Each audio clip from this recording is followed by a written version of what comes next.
身为一个全台走透透、深入体验在地客庄文化的背包客，伙房为早期客家聚落别具特色的传统建筑。沿着台三线，我来到台中石冈，想知道当地客家先民的开垦史，一定不能错过当地具有上百年文化历史的刘家伙房。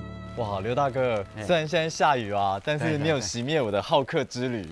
我要来了解一下这很有特色的一个客家建筑。对，这个地方你看到有一些漂亮，而且有一些气派哈。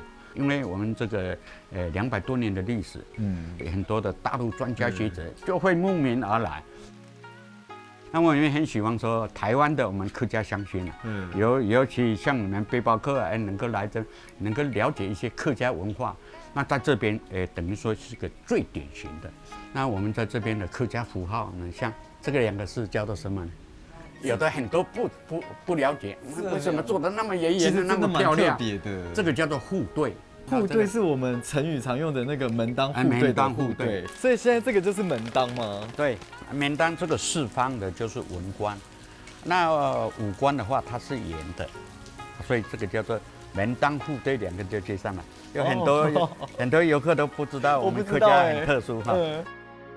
在这具有历史象征的刘家伙房里，每一个细节与建筑都能道出一段精彩的客家文化与故事。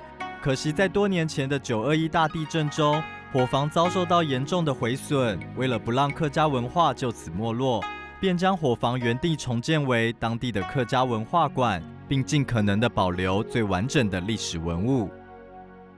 那么石冈乡有7大家族，我们就把这7大家族的文化全部把它收集之后，结合高科技纳进电脑。这个就是给小朋友啊，文化的传承，让小朋友能够慢慢的接收啊。所以每一家都有他的故事在里面。对，哇，一聊到客家，就看到刘大哥啊，会一直滔滔不绝的分享，想要让我们来的背包客呢都能看到客家，其实也是一个非常好的好客精神。今天真的谢谢刘大哥，真的谢谢。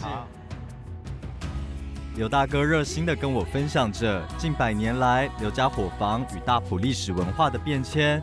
虽然一场无情的天灾重创了当地具有历史意义的客家伙房，但却也因此让客家文化重获新生。